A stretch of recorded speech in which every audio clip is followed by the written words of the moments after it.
Hoje, nosso segunda-feira sem lei é meio polêmico. É sobre o uso das fibras nas pipas. Aqui em São Paulo, nesses 3 últimos anos, a fibra está sendo jogada para escanteio. Muitos eventos, não, 99% dos eventos de pipa hoje não aceitam pipas de fibra. Por qual motivo? Será que realmente a fibra não presta? Será que as pipas ficam tão ruins assim? Quais são os motivos que levaram os pipeiros a proibir o uso das fibras? Então, vamos bater um papo hoje que o assunto é sério, é delicado, mas é importante para o mundo da pipa. Então, vem comigo que talvez seja só uma bobeira da cabeça de quem faz esses eventos. Eles proíbem sem nem saber por quê. Salve, salve aluno, bem-vindo à Escola de Pipeiros, bons ventos pra você. Hoje é dia de segunda-feira sem lei, a nossa resenha semanal pra quem gosta de a gente bater um papo, trazer uns assuntos polemicões aí, entendeu? Hoje nós vamos falar sobre fibras e o uso das fibras nas pipas. Bom, independente de qual seja o estado que você está, se você participa de grupos de pipa no Facebook, você já deve ter visto que 99% dos eventos de pipa que são divulgados no estado de São Paulo proibiram completamente o uso de pipas com fibra. Por qual motivo? Bom, segundo eles, as pipas que levam fibras são pipas que murcham. E todas as pipas que murcham levam vantagem sobre as pipas mais duras, que seriam as pipas bambu-bambu. Será que esses caras estão certos? Será que eles entendem realmente do que estão falando? Ou é um bando de chorão que só fica reclamando? Vamos à história toda, desde o começo, para vocês entenderem toda essa polêmica gerada em torno da fibra. Antigamente, quando eu era moleque, década de 80, 90, nós não tínhamos muitos materiais para a gente poder fazer nossas pipas. Dentre os materiais que tínhamos, que era bambu, taquara, nós tínhamos uma vareta que chamava-se vareta japonesa. Era tipo essa daqui, só que amarelinha, tá? Uma 2.0 mais ou menos. Ela media um pouquinho mais de 1 metro e ela era quebrável muito fácil. Qualquer envergadura, se eu fizesse isso daqui nela, ela já quebrava. Então, ela não era muito boa para fazer pipas muito grandes. Nós tínhamos que fazer pipas pequenas, juntar 2 ou 3, dependendo do tamanho do pipa, tá? E aí a gente enrolava uma linha aqui para travar as 3 varetas, passava uma cola, deixava secar e aí nós tínhamos 3 varetas para fazer. Aí a gente cortava e colocava o tamanho que vocês queriam. As pipas mais tradicionais que a gente conseguia fazer com essas varetas que não ficariam muito pesadas na época, que eu me lembro, eram latões de 55, alguns de 60 com vento fraco. Acima de 60 não dava porque elas quebravam, a pipa ficava muito mole. Então, elas eram as nossas opções. Elas também eram usadas para fazer as envergas dos peixinhos. Antigamente existia, para quem não sabe, que fala que antigamente só tinha pipa aqui no estado de São Paulo, isso é uma mentira. Quem fala isso nunca soltou pipa quando era moleque, não sabe de nada disso. É tudo conversa fiada. Antigamente nós tínhamos os peixinhos que eram feitos com vareta japonesa. Era um peixinho como se fosse hoje um 30 por 30, a central de vareta japonesa, a vareta arqueada dele tinha uma linha aqui embaixo aqui, então ele era bem diferentão do peixinho que é hoje. Mas ele é o pai dos peixinhos e das raias. Foi através dele que surgiram todos os outros modelos de peixinhos e raias que temos hoje. Se hoje nós temos uma gama maravilhosa de peixinhos rápidos, de campeonato, peixinhos flecha, peixinhos de todos os tipos, é graças a esses peixinhos de São Paulo. E claro, com pessoas que gostam de pipa no Brasil todo, as culturas foram se misturando, que nem eu tinha amigos que moravam no Rio de Janeiro e vinham passar as férias na casa dos avós, na rua que eu soltava pipa. Então eles já traziam pipas do Rio de Janeiro para cá, com modelos diferentes, que a gente acabava fazendo essa troca. Era assim que aconteciam as trocas. Então eles levavam o peixinho para lá, traziam os bicões, as carrapetas para cá, que naquela época nem nome tinha, a gente só chamava de pipa cariocão. E era só isso e já era. E aí, no final dos anos 2000, vamos colocar aí, no final dos anos 2000, metade de 2000 para frente, surgiram as fibras de vidro, que são essas varetas aqui. Hoje elas têm várias cores, mas na época era tudo branca. Então eram as fibras de vidro e elas começaram a ser usadas nas raias, para fazer as envergas e nos peixinhos. E lógico que o pessoal já começou a cortar ela nos tamanhos adequados para fazer pipa. No começo, como as varetas eram muito finas, então os pipas eles foram diminuindo. Eu tô ficando doido hoje, cara. Na moral, diminuindo, velho. Tô meio pluralístico hoje. Não, elas foram diminuindo E as pipas foram ficando menores. Por quê? Porque as varetas não tinham muitos milímetros assim. Antigamente, se eu não me engano, olha, eu posso estar falando besteira, mas tinha 1.4, 1.6, 1.8, 2.0, 2.2 e 2.5. Era o que nós tínhamos. 3.0 veio depois, que já eram as mais grossas. Hoje a gente tem 2.1, tem as quebradas, né? Tem 1.9, 2.1, 2.3, 2.7, 2.9, 3.3. Hoje acho que a gente tem até a 5.0. Então, foi evoluindo, como tudo vai evoluindo. Só que, nessa miscigenação de pipas, pipa daqui, pipa desse estado, pipa daquele outro, chegou no estado de São Paulo, o pessoal do Rio, por lá ter pouco vento, começou a usar muito mais a fibra do que o pessoal de São Paulo. Então, pra você ter uma ideia, ó, vamos falar sobre pra vocês entenderem uma coisa. Esse maço aqui tem 2 quilos. 2 quilos aqui dá aproximadamente 300 a 350 varetas aqui de fibra.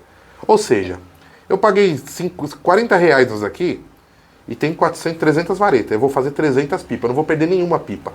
A perca de material aqui é zero. Se você precisar fazer 300 pipas com bambu, você tem que comprar um maço de 500 e olhe lá se você consegue tirar 300 e vai pagar aí de 80, hoje, de 80 a 90 reais, dependendo do tamanho, até 150 reais o bambu. E você não tem nenhuma certeza de que você vai conseguir usar todos, certo? Então a fibra, ela veio para substituir as varetas de bambu por serem mais acessíveis no preço, por ter uma qualidade melhor e por ter perca zero. Zero. Ah, mas professor, não é por isso que a gente proibiu as pipas de fibra nos campeonatos, nos festivais aqui de São Paulo. É por causa das pipas murcha-murcha. Bom, as pipas, elas foram ganhando suas características. Algumas foram sendo mudadas, outras foram sendo aperfeiçoadas. Nós tivemos muitos mestres das pipas nos estados e aqui em São Paulo não foi diferente. No Rio de Janeiro surgiu uma modalidade das pipas murcha-murcha, que eram pipas tradicionais, que ganharam varetas mais moles, que elas vinham batendo palminha como se fosse uma borboleta. As rabiolas eram mais espaçadas e essas pipas geralmente se cortam puxando. E se o cara acertar o ângulo, dificilmente quem está ali de baixo com a outra pipa vai conseguir fugir do réu. E aí foi graças a essa pipa e a fama que essa pipa tem, que o pessoal das antigas voltou a soltar pipa.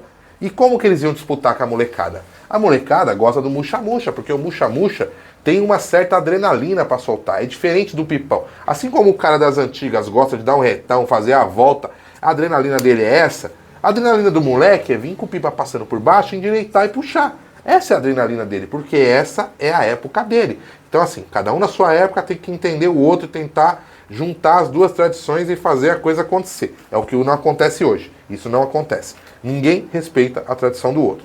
A molecada mais nova acaba tendo que soltar os pipas das antigas porque não tem opção. Entendeu? E o pessoal das antigas não quer que a molecada mais nova tenha essa cultura, essa tradição, então acabam proibindo eles de brincar. Proibiu a molecada, daqui a um tempo nós não teremos mais pipas nos bairros.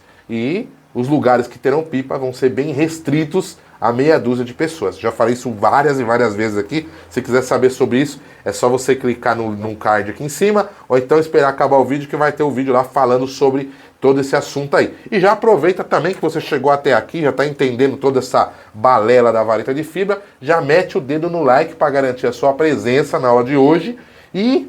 se você é novo, se inscreva no canal para você participar das nossas resenhas de segunda-feira com os seus comentários e também para você aprender várias outras coisas que são ensinadas aqui na Escola de Pipeiro. Então você tem aí 600 vídeos ou mais para você aprender. E aí o pessoal... então assim, até a pandemia, até 2019, a fibra era a salvação da pipa.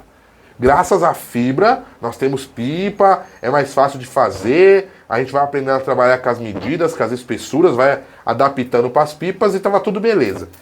Acabou 2019, começou a pandemia, o pessoal das antigas voltou a soltar pipa, aqui em São Paulo, fibra virou praga. Isso daqui virou lixo. Se não for para fazer jereco, não serve para mais nada. E aí jereco, ele já entra numa outra categoria aqui em São Paulo hoje. Então você imagina, nós temos pipas artísticas, nós temos as pipas de combate, que são os jerecos, nós temos as raias e peixinhos, nós temos o pessoal do bambu.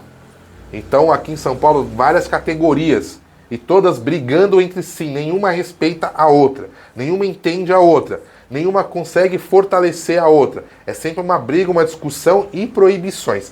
Então nos eventos aqui no estado de São Paulo, as fibras foram proibidas. Você não pode levar um brite, você não pode levar um muxa, você não pode levar uma carrapeta, você não pode fazer um latão de fibra. Você poderia... O festival é de latão, certo? Aí você fala, tá, então eu vou levar um latão de fibra.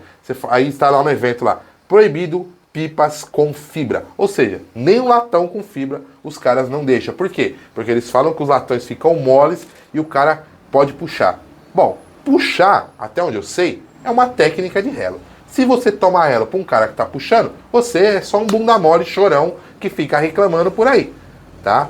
Porque isso não tem nada a ver com o pipa. Isso tem a ver com você não saber tirar relo. Você não sabe se defender no puxão, você não sabe cortar o cara de um outro jeito. Então você acha que o cara que puxa, ele tá na vantagem sobre você. Quando na verdade não tá na vantagem. É só você que ainda não aprendeu a travar o relo dele e cortar ele. Porque eu solto pipa e um monte de gente que acompanha aqui solta e sabe que eu tô falando a verdade. Se você souber dar uma serrada, dar uma tenteada para a mão, o cara pode puxar o quanto ele quiser, que ele vai tomar relo. Ele pode correr na rua, ele pode estar com... Você pode estar com um latão de 90 e ele com um peixinho. Se você souber tirar relo, você vai cortar.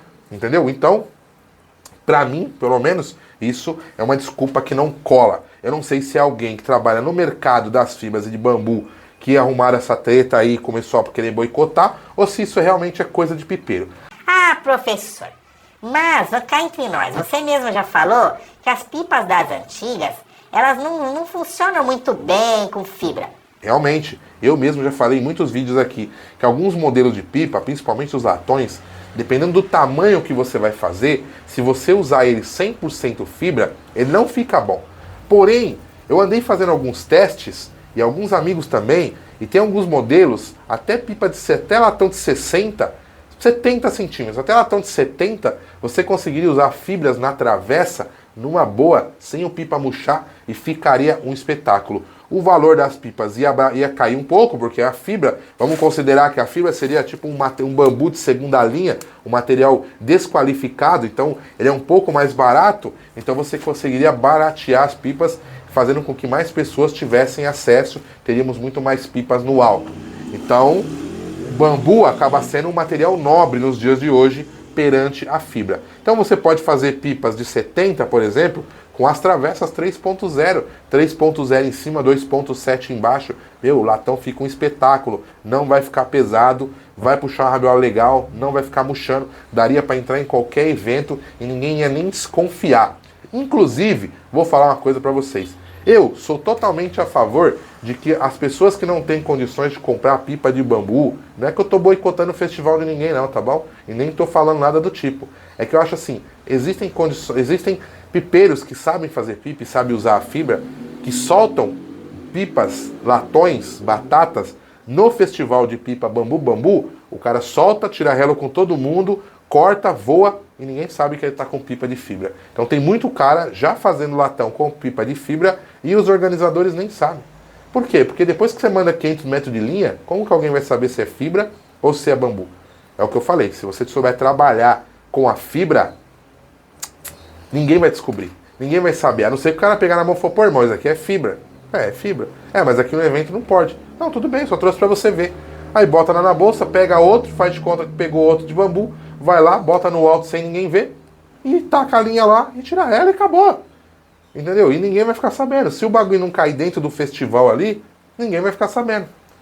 Então, assim, eu entendo do pessoal não querer os pipas de combate lá, os muxa-muxa e tal.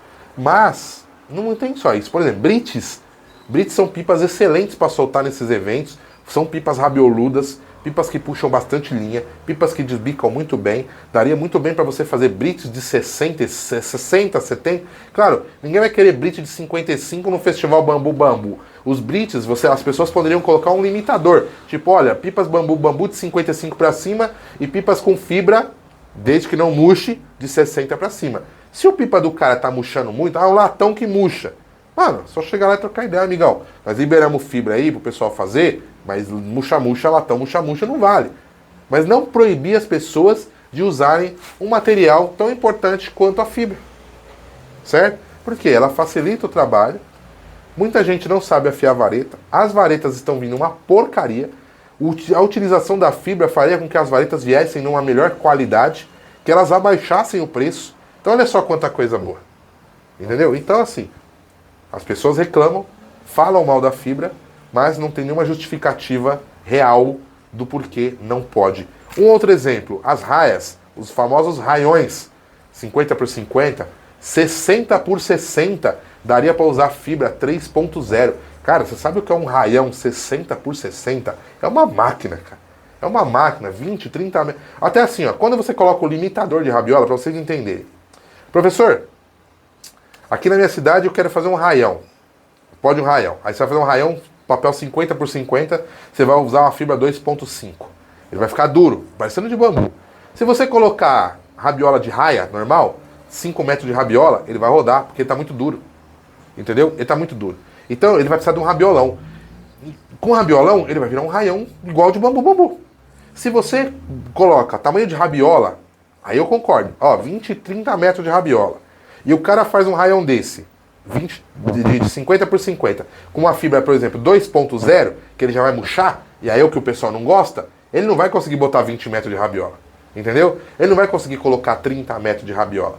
Então, o jeito do pessoal proibir as pipas de fibra é o tamanho da rabiola. Porque se você coloca a rabiola muito grande, essas pipas molenga, elas não conseguem subir. Se conseguir subir, consegue subir, mas ficam bobas, ficam perdidas, os caras não conseguem laçar. Pode ver que essas pipas que murcham, os caras só conseguem colocar 4, 5 metros de rabiola. Mais do que isso, a pipa não fica boa e não responde, e os caras não conseguem tirar a rela isolada com elas. Então, meu amigo, se você pega um modelo de um murcha lá, um Brit, de 70, bota em cima 2.5, embaixo 2.2, mano, é um bambu, cara. Só que é na fibra. Entendeu? O pipa vai ficar lá travado, igual um tamanco no alto lá, meu. E aí o cara vai falar que não pode, que é proibido. Então, assim, sinceramente, eu não entendo, eu sou contra isso, eu sou contra o não uso de fibras. Eu acho que as fibras deveriam ser permitidas. Poderiam se criar regras um pouco mais flexíveis. Vocês estão vendo que os caras já estão saindo fora, tá diminuindo a quantidade de pipeiro, e se as pessoas não ficarem mais flexíveis com as brincadeiras, logo logo vai voltar o que era em 2019. Lugares fechados, secretos, com poucos convidados, e as regras vão ser só uma: solta o que você tiver, porque se eu começar a boicotar você, você nem pipa mais vai soltar. Então fica aqui o meu bate-papo de hoje, a nossa resenha. Essa que é a pegada, entendeu? Eu já trouxe modelos de pipa de fibra aqui, de latões de fibra. Estou testando outros que eu vou trazer logo logo. E eu vou ser aqui no YouTube um dos maiores incentivadores dessas pipas antigas utilizando fibra. Estou adaptando várias, e ficaria muito boa. Por exemplo, um latão, daria para usar uma central de bambu, a vareta de cima de bambu e colocar uma fibra embaixo, cara. Que ficaria sensacional. Um latão de 55, bambu na central, bambu em cima e uma fibra 2.0 embaixo. Mano, o latão ia ficar da hora. Com vento mais esticado, uma fibra 2.2 embaixo. Mano, o latão ia ficar muito top. Desperdício zero pro fabricante. O preço ia baixar um pouco. Não que ia baixar muita coisa, mas daria para baixar um pouco. Tá certo? E eu quero saber, eu sei que isso acontece só no estado de São Paulo. Até onde eu sei, não acontece em outros estados do Brasil. Rio de Janeiro não é assim, Minas não é assim, no sul que está crescendo muito a pipa não é assim, Norte e Nordeste, no Centro-Oeste também não é assim. Isso está acontecendo só no estado de São Paulo. Então, eu queria saber a sua opinião. Tanto você que faz os eventos, que cria os eventos, que acompanha o canal, e queria saber a opinião de quem participa dos eventos. Você realmente acha que a fibra é uma inutilidade, que não daria? Você já fez, você já testou, antes de você falar que a fibra não presta, você já experimentou as espessuras das fibras no seu pipa para ver se realmente não presta? Então, assim, quem não fala que não presta, é porque já, por 99% das vezes, é porque não sabe usar as fibras, ou porque nunca usou as fibras, ou porque foi na cabeça dos outros. Mas eu acho que é um assunto importante, e eu acho que a gente tem que pensar e tem que se tornar um pouco mais flexíveis na hora de colocar essas regras que, na minha opinião, são imbecis. São regras imbecis. Porque eu acho que pipa, cada um solta do jeito que quer. Se você quer um evento 100% particular, você junta os seus amigos e vai para um sítio. Você não fica divulgando na internet para um monte de gente ir. Quando você divulga na internet, é porque você quer status. Então status não importa o modelo de pipa. Então você libera lá e cada um solta com a pipa que quiser. Certo? Esse é o meu pensamento. Eu não estou falando que as pessoas têm que quebrar as regras. Até porque eu não quebro regras Eu vou nos eventos, todo mundo que me conhece, que sabe que eu tô nos lugares aí, eu sigo todas as regras. Eu passo cerol, eu solto pipa bambu, é 20, 30 metros de rabiola, é pipa isolada, eu só taco no meio de linha, não corto rabiola de ninguém. Pelo contrário, nos eventos que eu tenho aí daí, o pessoal tem virado um rabioleiro miserável. Eu vou até começar a colocar umas linhas na rabiola, porque agora quando o cara pegar ele vai voar, entendeu? Mas fica aqui a nossa resenha topzera de hoje. Se você gostou, deixa o like, se inscreve no canal se você é novo e coloca aí embaixo nos comentários a sua opinião. Eu leio todas, eu curto todas, eu acompanho tudo que vocês escrevem. E se tiver alguma coisa que você acha muito polêmico no mundo da pipa e que deva ganhar um bate-papo aqui no Segunda-feira Sem Lei, bota aí embaixo nos comentários que eu também leio. Beleza? Então, tamo junto. É Pipa Terapia. Bons ventos. Boa semana pra vocês. É nóis. Fui.